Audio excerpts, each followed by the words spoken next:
my friends, and welcome to episode 140 of the Kiss Army Nation podcast. I'm one of your hosts, Pasquale Veri. And I am Claudio Spera. Welcome to the show, everyone. Our next guest is a music producer, sports agent, and the founder and CEO of the Rock and Roll Fantasy Camp. He wrote 3 books, Putting It on the Line, Rock Your Business, and Rock Camp, An Oral History. His story was told in the 2021 documentary, Rock Camp the Movie.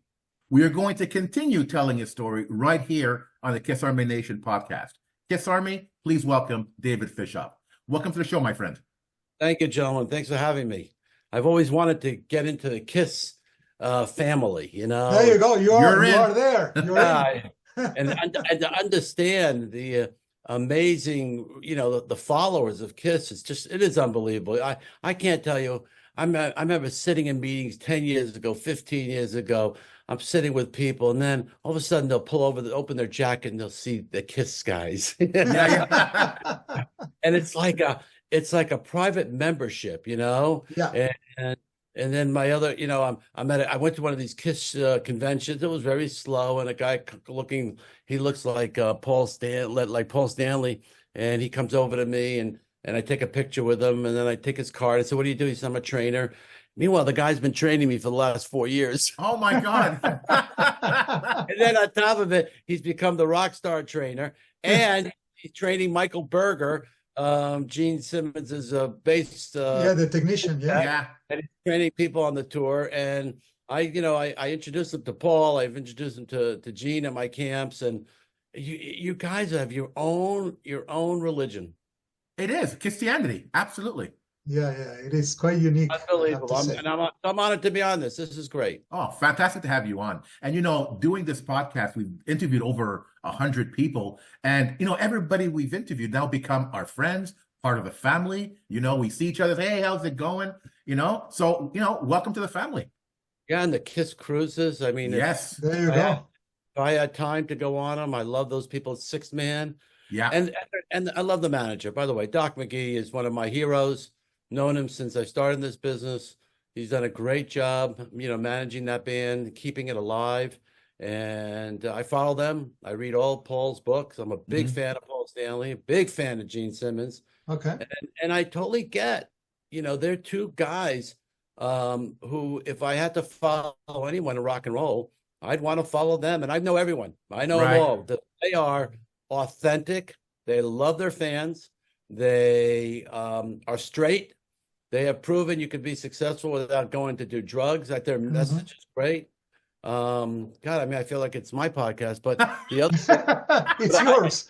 I love the brilliant. And just, you know, because I'm not you know, I was never a Kiss fan. I didn't, you know, they weren't my band growing up. It was the Beatles and it was the Beach Boys, but I got to learn their mentality of, you know, just inviting young people to come for free to their shows early on in the amphitheaters and you know, just how, you know, through generations and generations of Kiss fans and they're 2 guys who, you know, I would let my kids model themselves after. Right. Hello, Mike. But also being a businessman yourself, you can appreciate the business aspect of what they do in the music business. Of course. I just can't believe all the people spend all that money. Guilty. You know, I mean, I think my favorite line is in Paul's, I think his last book. He said, Gene, he'll be 95 years old and standing in front of his house on Mulholland and taking selfies for $25. Oh, yeah. It is true. It is true. That's it. Yeah. Well, again, David, welcome to the show. It's so nice to have you. And we're going to kick it off. So we know that you've been pretty busy lately, and you recently attended the Las Vegas Music Awards. So we noticed your photo with Kip Winger, with Bruce Kulick, who were also in attendance to receive an award. So can you tell us about your experiences at that event?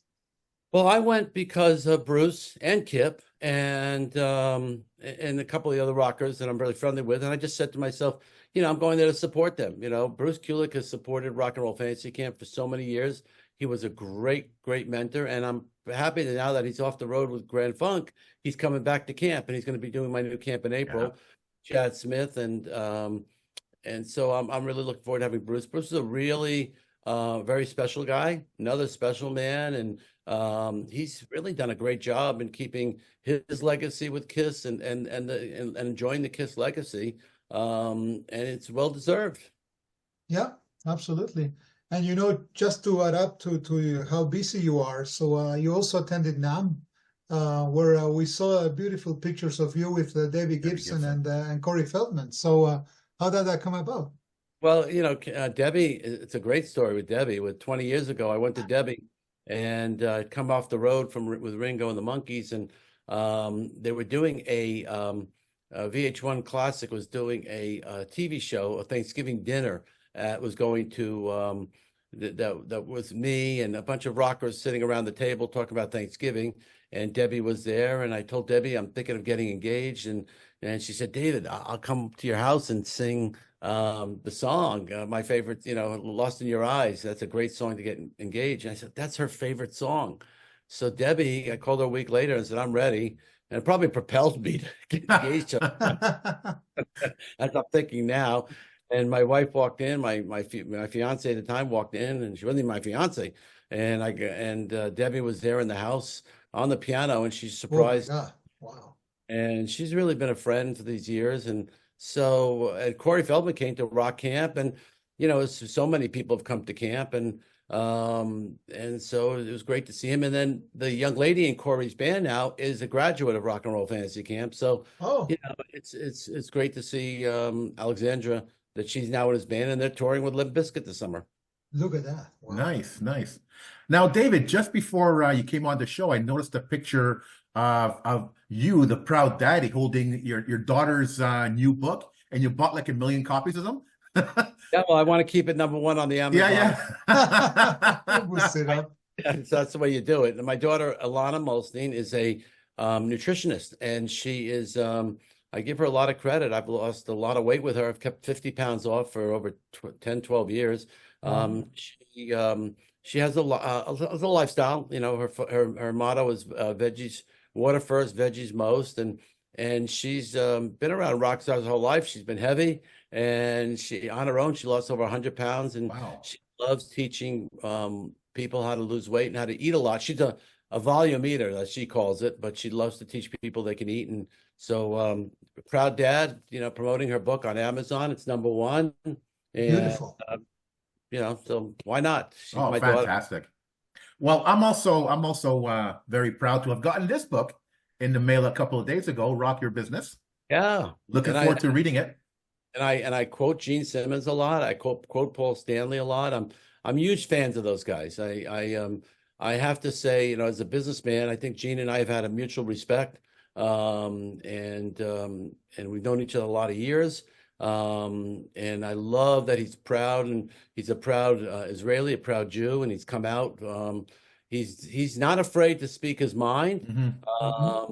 And I think that he's great. He stands for what he stands up, and being Jewish myself, and I love Israel. We share the same love, and I think and we both have his mother's a Holocaust survivor. My father was a Holocaust survivor. Oh, okay. And I went to when he was honored by the Yad Vashem organization. I went and sat with him, and I was really proud to be there with him. And he spoke amazing that night, and he knows how to charm and turn it on when he has to. But he's very sincere about his beliefs, whether you believe in his beliefs or not. But he will teach you how to make money. Mm-hmm. Mm-hmm. Well, the reason I mentioned this book is because we were recently also a keynote speaker at a business convention in Tampa, and the theme was very familiar, Rock Your Business.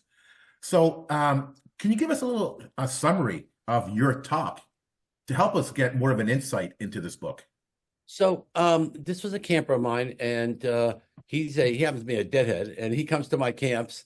And being in a rock band is like being in business. It's you have the same thing to run a business. You have to have team building, you have to have teamwork, you have to have collaboration. It's the same thing. You got to learn to listen, and all the things that make a band successful in a business. Apply to every day's your business. And the Kiss guys are perfect for that because they love their fans, and you have to love your customers. I mean, my book is really lessons that I've learned from people like Gene and Paul and Roger Daltrey and the Beatles and all those successful bands that have had their brand around for 50 years. There are not a lot of companies that are around for 50 years to this day, and these bands have kept up their success. And by using, the right, all the business laws that and business rules that they keep their bands together, apply to a regular company, and they're more successful. I mean, the Rolling Stones are grossing 10 million a night. Taylor Swift is grossing 20 million a night. And you can learn a lot from these rock stars. I mean, many years ago, people, these rock stars, they would put them down. And these rock stars are very smart, and they get smarter every day. And they get good managers behind them, successful people, and they have the ability to keep their business getting bigger and bigger and bigger. So I think that I wrote the book because I felt that companies could learn a lot from rock and roll stars of how to run their business. So the book is, although I wrote it 10 years ago, bear in mind, it was really what I learned from all these rock stars that have been around for so many years. And I wanted to share that knowledge with people. Well, I'm a high school teacher, and I'm heavily involved in student life. And we also do leadership camps with the kids. So I'm hoping that this book will give us some tips on, good leadership, not just for the adults, but for the kids as well. The book is really not even for adults. It's for young college kids and high school kids.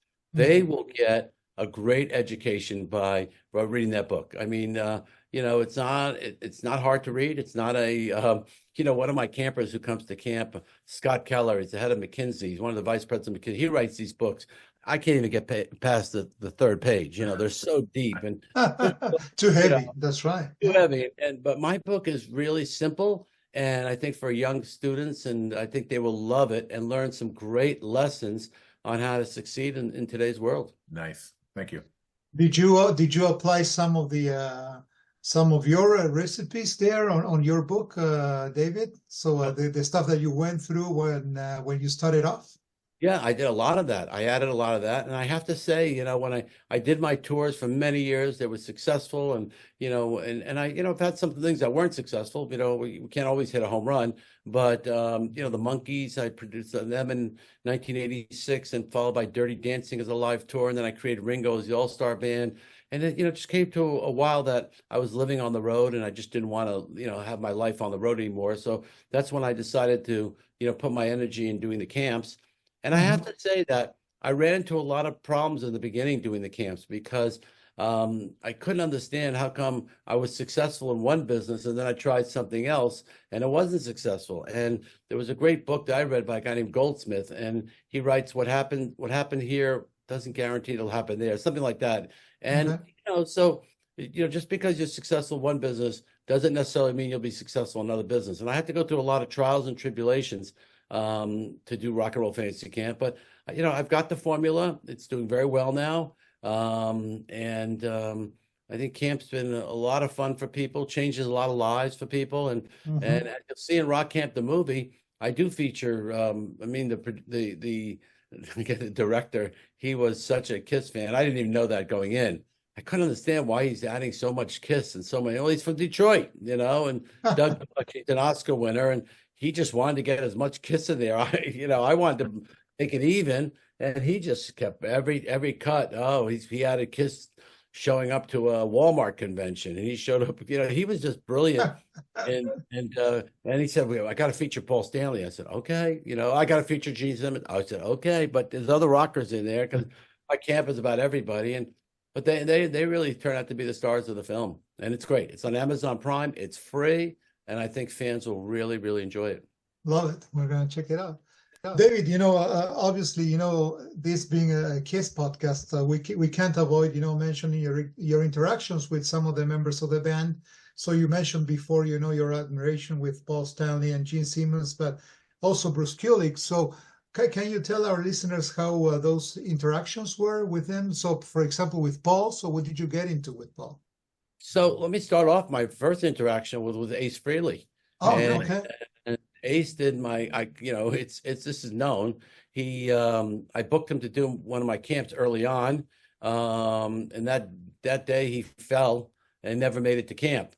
And then the next thing I read was he went to rehab and he's been straight ever since. And I adore that man. I really think what he's overcome in his life and his beliefs too. He stands for he stands for his principles. And what an amazing guitar player and what an amazing person. I mean, if you get to meet Ace, he spent time with him like I did.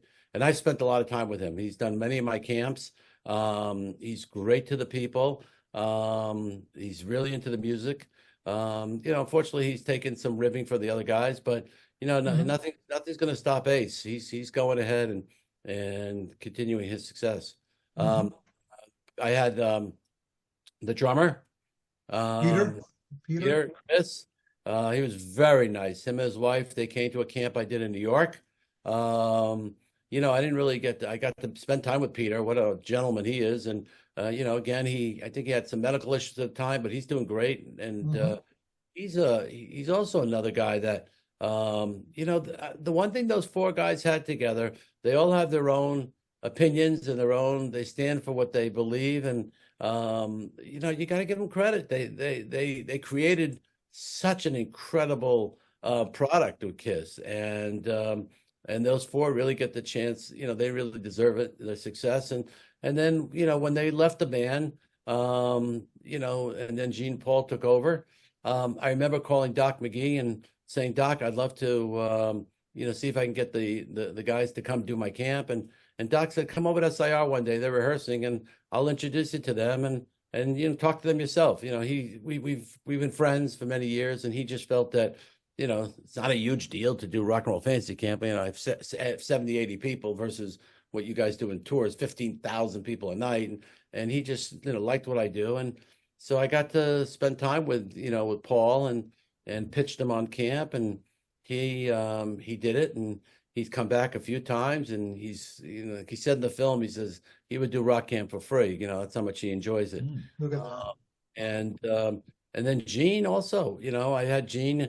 Surprisingly, I got to say, Gene was one of my best. I didn't expect from him when he came to do his camp.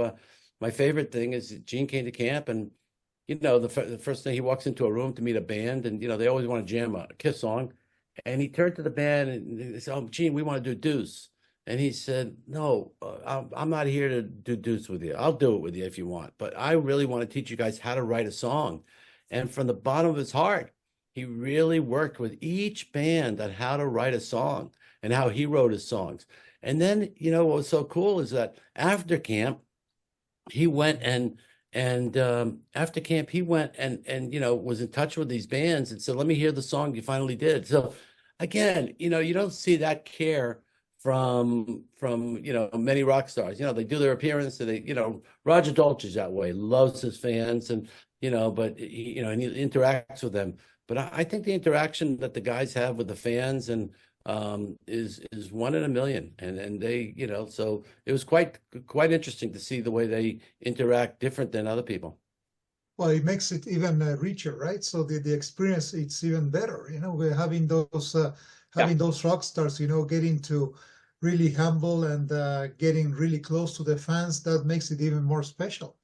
And they acknowledge, they listen, we wouldn't be successful if it wasn't for our fans. And I remember the time that they went through and they took off the makeup, and it wasn't easy for them. Now it's a lot easier for a lot of these bands, but they went through a lot, and they deserve the credit because they've endured the good times and the bad times, and many companies went out of business and they just got stronger and bigger. That's right. Did you have the chance to be with Bruce Kulick too? So Bruce and I are very close. I think Bruce and I are really good friends, and I spent a lot of time with Bruce. And my best friend, one of my best friends, was Mark Farner from Grand Funk, and he got messed out of Grand Funk, and he got voted out, which was really unfair. How can you vote out the lead singer of a band? But and then Bruce went in to replace him. But I remember bringing them together. They came to camp, and And, Bruce said, I'm just a hired gun. And Mark said, I know it's not because of you. And they've turned out to be good friends. And so I think, that relationship has been great. I remember Ace telling me that, Mark, I had Mark Farner from Grand Funk at Camp, and Ace says, I want to come by. I want to meet him because I snuck in backstage to a concert for Grand Funk and holding an amp, just try to get in to meet him. So, that was really cool. Learned a lot over the years with Paul Stanley. I mean, he would come to camp and he did some great Q&As. And I remember he said something about his parents and he was talking about his mom and dad. And I called him the next day and I said, wait a minute, I heard what you said. Can you explain that to me? Because, I had a relationship with my mother and I had some issues with my mother and my father. And he went through it with me. So, Really? Wow. yeah. I called him up. I wanted to question him and his relationship. And he right away did it with me and, went through it with me. And I've had his son, Evan come to camp. He's been a great instructor at rock camp. So, no, I think the interaction with KISS and Rock and Roll Fans Camp and myself has been a great one. And I love the relationship. Wow, great Oh, experiences. fantastic. So, Dave, just listen to you talk. It's very clear that you have a love for music, but also you have a strong business sense. So, what was the catalyst for you that sparked your love for both business and music? That's a great question because I started off as a sports agent living in New Jersey. I represented a lot of the New York Giants and Phil Simms and Randy Myers, baseball players, Lou Piniella. And then I had the opportunity to pick up a band called The Association. I was sharing office space with a lot of music agents and managers, and someone recommended me to meet this band. And I went out to California, I met them. And I just said to myself, I like this creativity with music, where you can come up with ideas and whereas in sports, here I was negotiating contracts and all it was show me the money, just like the Jerry Maguire movie. And I just said, I could have an opportunity to work with a band and formulate a little bit about their career and really get involved. And just like the original manager of KISS, you got to give him a lot of credit. So that's really what I liked about music. In music, you can get creative and come up with ideas. And one of my biggest idea was I did the Happy Together tours where I put 4 bands together. And then 1986, I did the Monkees and I brought them back. And it really, changed. I think it changed the music industry to the point where people saw the effect that MTV had on a band that was 20 years old. And also the effect on how many tickets they sold and how popular the Monkees became, that all these other bands said, well, if the Monkees can do it, so can we. So I think it was a great experience in 1986 to bring a lot of bands back. And then I was the first one to take a movie, Dirty Dancing, and make that into a live tour. That's never been done before in our industry. And that was very successful for me. And then, I used to go out and get corporate sponsors, and President of Pepsi called me and said, we love what you do with Dirty Dancing and the way you package shows. And, we want to back you and, pick a show that you always wanted to do. And I said, I always wanted to put Ringo Starr around an all-star band. My brother was a drummer, and that song, Little Help My Friends, that he sings. And I created that tour. And I put that on the road, and I ended up going on the road for 15 years with Ringo. So I enjoyed the entertainment business because it's, you come up with an idea, you can be creative. And that's what I love about Rock and Roll Fantasy Camp. Every day I have to come up with an idea to create a new camp. And, it's not just doing the same thing over and over again. It keeps my mind fresh. Exactly. And keeps you alive. What do my what do my campers want to do? Now, while sports is very lucrative and it was a lucrative business, I never thought these players would make these hundreds of millions of dollars. I don't regret it one bit. Because I really enjoy, to me, it's about the it's not about making money. You can always make money. If you're good at what you do, you're going to make money. So it's just, I like the creative stuff of the entertainment business. And with Rock Camp, it gives me the combination where I'm able to be creative. I'm able to change people's lives simultaneously and come up with new ideas and TV properties. So now I'm doing comedy fantasy camps. I mean, I went to Jay Leno and it was Adam who said to me, why don't we do a comedy camp? And, we did one and we did another. We're going to sell it out. And it's been fun. Wow. That's incredible. That's incredible. So, like I said earlier, I work with high school students in leadership. What would you tell my students if they want to pursue a career in, for example, music business or any business for that matter? Well, let's talk about music business. You know, the music business is a very it's a great business to get into.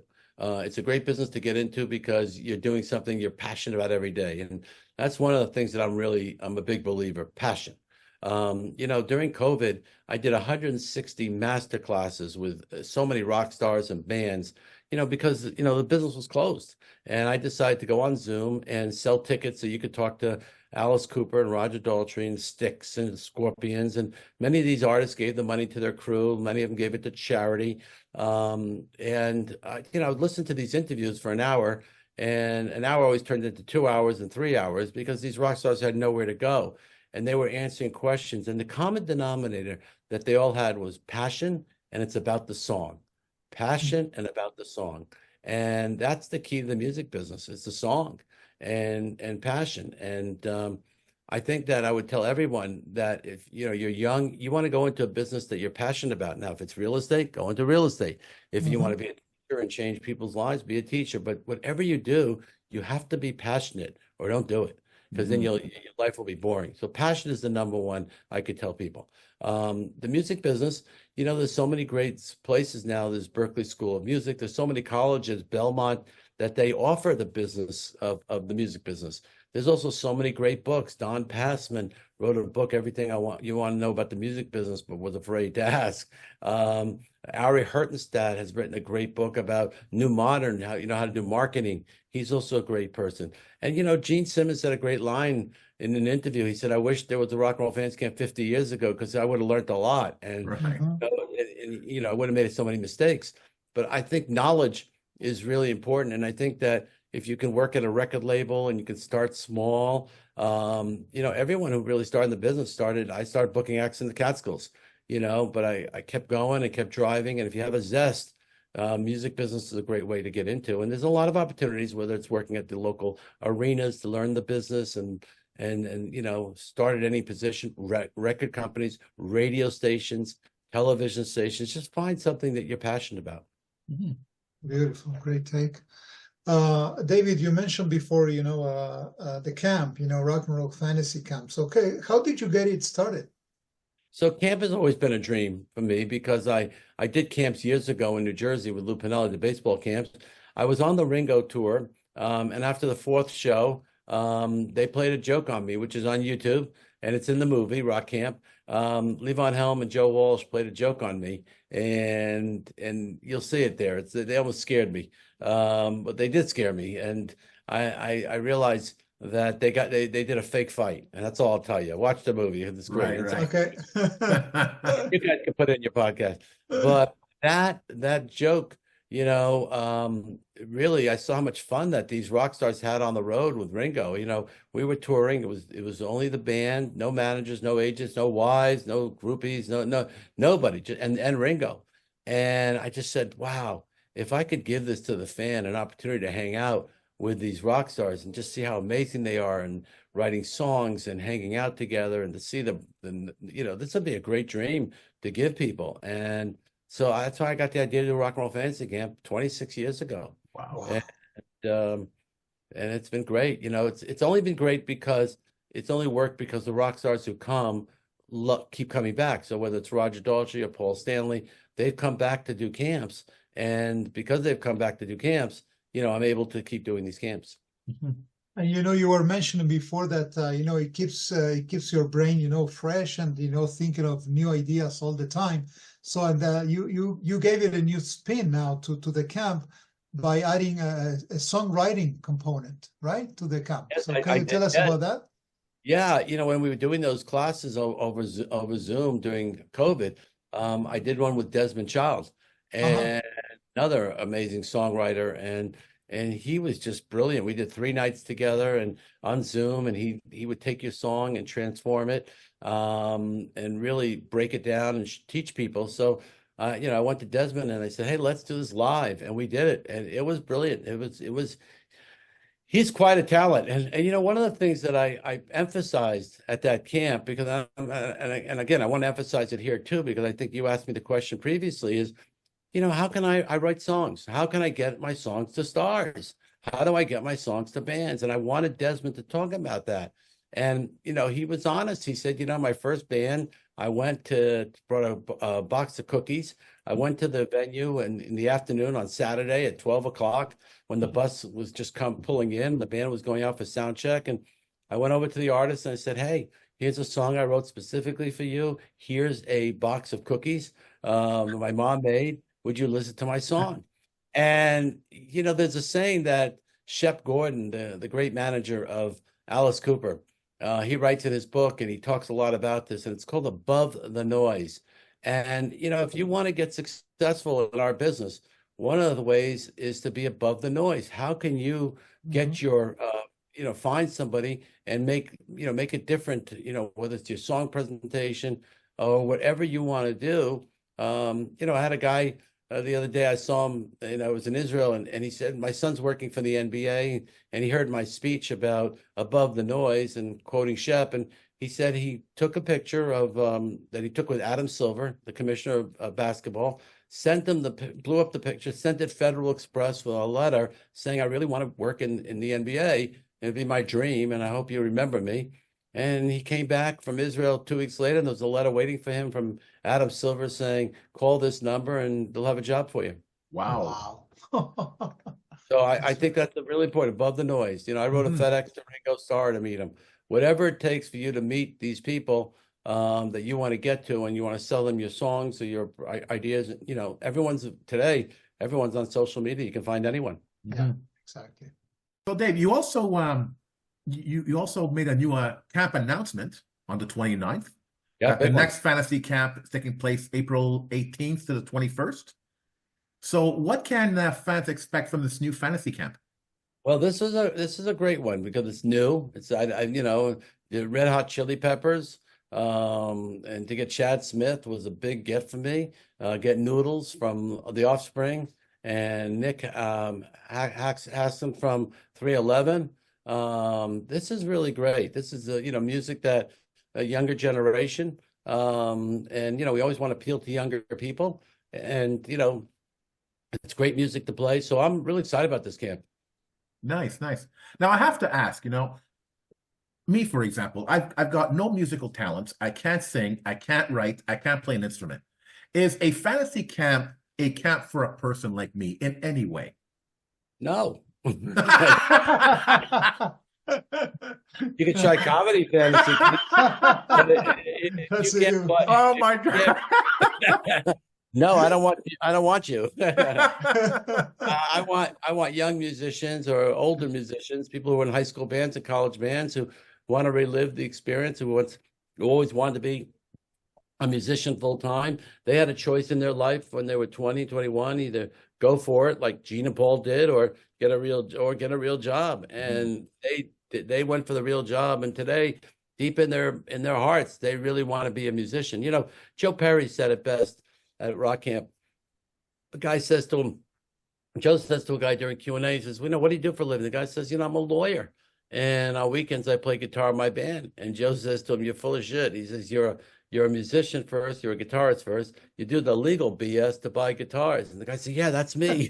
Yeah. You know, musician, you know, and you know, it's so funny because I said to Gene one day, I said, you know, you don't take enough credit of being one of the great bass players out there. You know, it's always business. You don't talk about your songwriting. You don't talk about, you know, it's always money, and it's you know, your books, and you know, you're an amazing talent on that bass. You're an amazing talent as a songwriter. And he said, there's a lot of songwriters, a lot of musicians. You know, I guess he wants to be known as a businessman. You know, talking about business and music, so I guess we all agree that the music business has changed so much, you know, lately. And now there are so many different ways of experiencing music, you know, not only going to concerts, but there's, you know, music-themed cruises, there's expos, there's all kinds of events. Would you say, David, that that the camp is also so essential for a music lover? So if you're a music lover, should you go to your camp? It's the ultimate. It's the ultimate. If you can afford to come to Rock and Roll Fantasy Camp and hang with these rock stars, and again, watch the movie Rock Camp, you will see it's free. It's on Amazon. I'm telling you, a Peacock, you will see an experience that unlike anything that you'll get from any band. You just hang out 4 days with Jerry Cantrell, with Roger Daltrey. I'll tell you what happens. These rock stars come to camp, and it reminds them what it was like when they first started. Yeah. So they sit down and have lunch with people. They talk to people. They spend time with people. They, just seeing Gene, the way he spent hours with these bands, you know, once they come to camp, they leave their egos behind. They just want to help other fellow musicians. So Yeah. you're not getting that experience backstage or a meet and greet. And, this is a once in a lifetime experience. It is true. I think they get back to the roots, right? So they find Back to their themselves. roots. Yeah. And it's Yeah. not about money, it's about the music. And I think Nancy Wilson said it best when she came to my camp, and I said, "How did you like the experience?" She said, David, she said, when we start making it and we get our first hit song, it becomes about agents and managers and business and everything. He says, your camp is pure music. And that's, it is. It really is. It's a great experience that I think people will really enjoy. Would you say that fantasy camps are kind of the ultimate way of consuming music these days? I think so, and not because of, it's not that it's the greatest business in the world. It's not because unlike concerts where you can take in 15 and 20,000 people and you can do two cruises like Kiss did, keep selling out more. I can only take one drummer in a band. I can only take one bass player in a band. So and I feel bad people didn't sign up enough for the next camp with the Van Halen camp. It's sold out, and you just don't have room for it. So it is the ultimate experience. It really is. And I think people, if you're a musician, it's probably the greatest thing you can do for yourself. Now, are they scared to come to camp? Absolutely. Is it something where you can go to a concert, sit back, you can go on a cruise and drink, have fun. With rock camp, you're going to learn the songs. You're going to meet people that in a band, place in a band, and people do get nervous. Oh, I'm not good enough. And that's the worst thing they shouldn't do. They should come, because once they come through the experience, over 50% of our campers are returnees. So obviously you see that they keep coming back and back. And also you're able to, if you break through yourself, your own fears, then you're able to do other things in life. And I love when they come back and they come to camp and then they start forming their own bands and they start writing songs and gigging. And so I think it propels people. If you're a musician, rock camp definitely will propel you to keep living your dream. It sounds like it's a life-changing experience more than music. It really is life-changing. But this is so cool because this interview, it's like so many words of wisdom. It's like learning about the business world out there, what it takes to make it in the business world. Like you said, it's about the music. It's about the passion. It's about having the confidence to do it. It's a great message to the young people, for sure. Totally, and even that business thing that, the business program that we do, the team building operation, what happens is, people go to a business meeting all day, and at 4 o'clock they walk into a room and I have a room full of musicians ready to play rock and roll all night. And I introduce the band. They say hello to Vinny Appice on drums, say hello to Lita Ford on guitar, say hello to Bruce Kulick on guitar. And I said, each one of you is going to go into a room with one of these rock stars, and you're going to rewrite the lyrics to a song that they're involved in. And then you're going to come, you have 90 minutes to do it. And you're going to write the song about your company. And then you're going to come back here and you're going to perform it in front of the rock stars. And it's incredible what these people write and the names they come up with. And, and then they get challenged. So they're playing on stage. They're playing with these rock stars. They're writing their own lyrics, and you're making them a rock star for a day. There's so much to learn from the world of rock and roll. And so much that businesses, again, I'm a big believer. These bands Kodak isn't around anymore. Right. Yeah, exactly. Yeah. So many drinks and sodas and beers and food products and stores that aren't around anymore, that have not been able to keep their legacy up for 50 years, like the Beatles, like Kiss, like, Aerosmith and the Stones, and the list goes on and on and on. Yeah. But you've been in the music business now for about what, 45 years now? 67, so I've been in it for 47 years. Wow. So you Starting to- definitely know your stuff. Now, speaking solely within the KISS camp, you know, they've been in the business for over 50 years now. Yet, you know, even after 50 years, they make questionable decisions. So Yeah. I want your take on the following. What are your thoughts about, you know, Ace Frehley's latest comments? He's promoting his new album coming out at the end of the month, but he's saying his album is so great, it'll make Paul and Gene look like imbeciles. His voice is superior to Paul. Do you think that's the right way to do it, to promote an album, to promote what he does? No, no. But I think what he has to do is he has to defend himself. It's enough that these guys keep saying that he was a drug addict and he was this, and he's been sober for so many years. And you know, I think Gene and Paul, you know, they have their personal issues, and you know that's something you can't. You know, these bands, they have so many issues in between with them. You know, they grew up together. And so a lot of that personal stuff gets in the way. I think that, you know, I think when these musicians are bad mouthing each other, it's only bad for their brands. So you know, I'm not saying Paul's right, and I'm not saying Ace is right, you know, but you know, I read only what you guys read. So we don't know the whole story. Right. We don't know what's going in between the lines and what's happening and why they're saying these things. But I think that, you know, I've heard enough that the two guys they're always saying that the two guys did all these drugs and they did everything. They couldn't be part of the band, and you know, but they're both sober now. So Yeah. I think you know, I think that they've been, you know, again, they all making comments. There's no one right here. Gene has made some nasty comments about Ace, and Ace has made nasty comments about Gene. Yeah. And then they go hug each other, you know. It's payback. Exactly. Now, I know I have to get over this, you know, but I keep mentioning this episode after episode after episode. But you know what I'm talking about. So here I go. Dave, what are your thoughts about there being no mention of past members and all of the people that got KISS to where they are today, 50 years later? No mention was made at the final show in Madison Square Garden. What are your thoughts about that? Again, you know, there's an opinion. I know that Bruce, you know, was upset and he came out with it. You know, it's their business, you know, and they got a right to do what they want. You know, we have a saying, whoever has the gold rules. You know, they're promoting their brand, and you know, you know, the Rock and Roll Hall of Fame, I guess they had them up there. I don't remember what happened there, but I think that, you know, the band has, you know, they make their decisions, and you got to just respect their decisions, and it's their business decision. Would have sold more tickets? Probably not. You know, maybe, but I don't think so. I think they sold out every show. So it's an economic decision.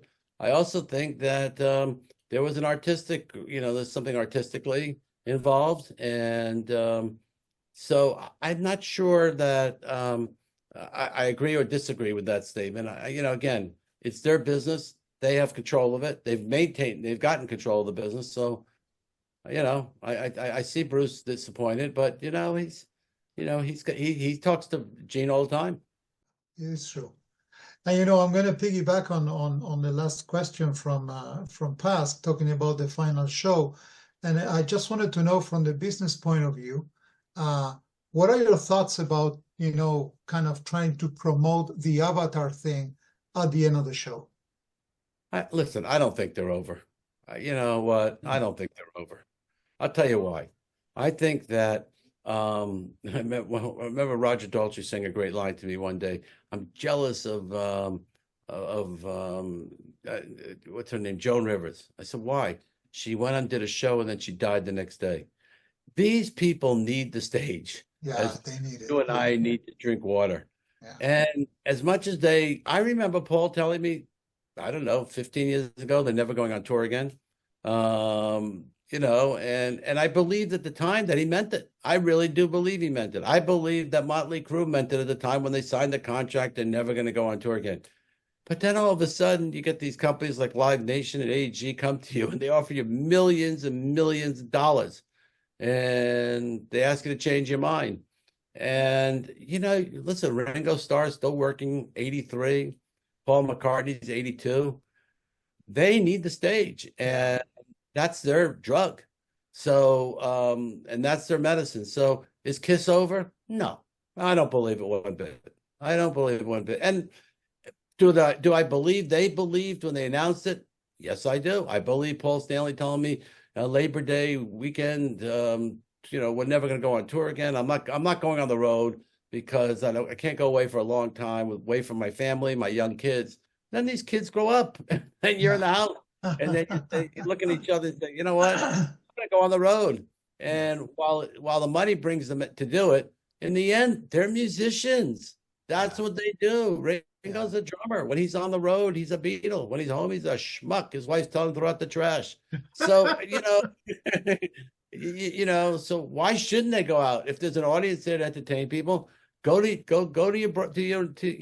if it's artistically there, if you can deliver that sound in that show, why not keep performing? If there's a market, why?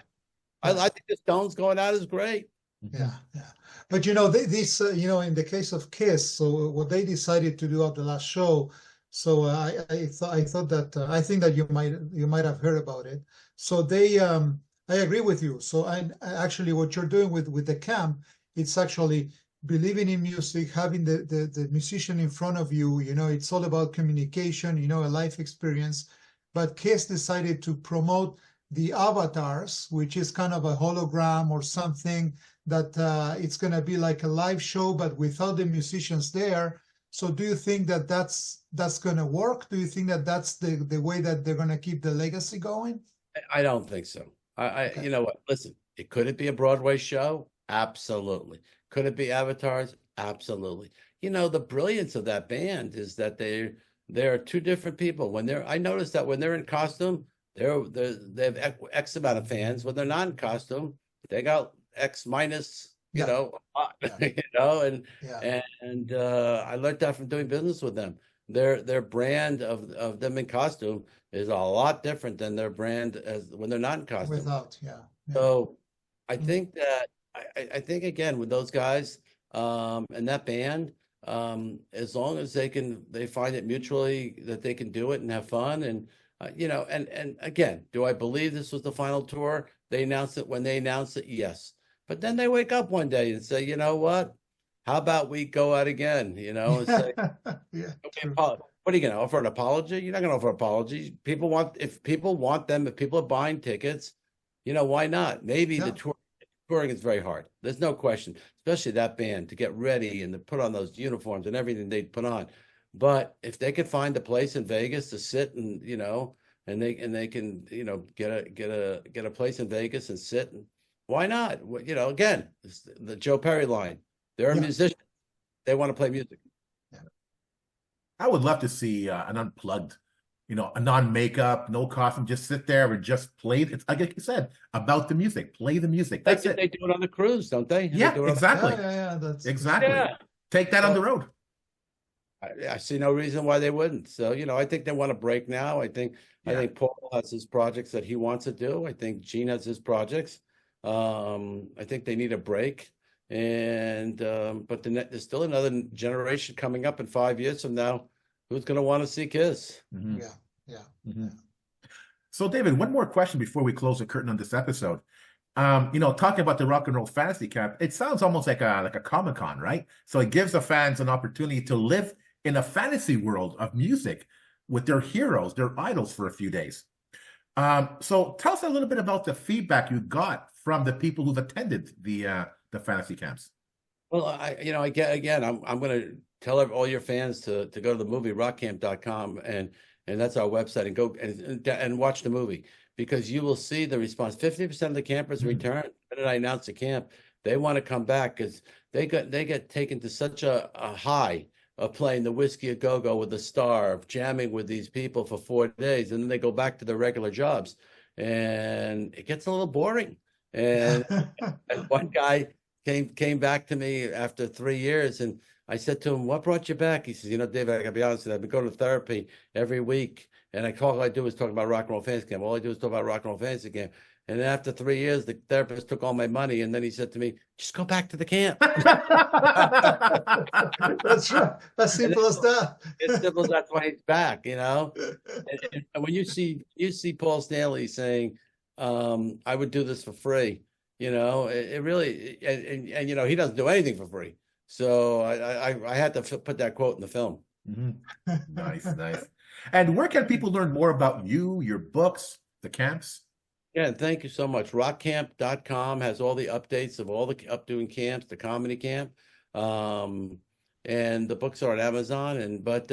Rock, and get on our email list, and you'll find out the latest camps. Yeah, I hope you enjoy it. I will. That's a great book because it was written by the counselors and about the rock stars, and I think people will learn a lot. And as long as the people want to keep coming to camp, I'm not retiring. I want to keep doing camps. Why retire? If you love doing something, you're passionate. I don't have to put on all those clothes, Gene, and that makeup every night, so I can keep doing it. David, it's such a huge pleasure to have you on the show. It's been a great experience. As Paz was saying before, so many words of wisdom, and your approach, your humbleness. It's unique. I think this episode was one of my favorites. So thank you so much for being here. Thank you. And thank you guys for having me. Really, it's and I love your allegiance to the band. I think it's terrific. So what I loved about this episode, David, was that, like you said earlier, we have to constantly learn. We're always learning, and we're dead if we just stop learning. And I love coming out of a podcast and having bits of information that I can actually bring back to my students. And I think I could do that with this episode. Thank you, and absolutely, and I think they'll enjoy the book. They'll enjoy the book. Oh yeah, absolutely. Yeah. It really gives them life lessons and lessons of how they can be successful in their business. Yeah. So thank you very much once again for coming on the show. Thank you. You've been great. Thank you. Okay, appreciate. Thank you. Thank you, guys. So to the KISS Army, we hope you enjoyed this episode. If you have any questions, comments, or ideas, please send them to talktome@kissarmynationpodcast.com. Please like and subscribe to support the amazing guests we have on the show. Until the next time, remember, never stop rocking. Take care, everyone. If you enjoyed this episode, like and subscribe on YouTube or follow us on Spotify, Automatic, iHeartRadio, or wherever you listen to podcasts. Don't forget to make yourself heard. Leave us a comment on Facebook, Twitter, or Instagram. See you all soon, KISS Army.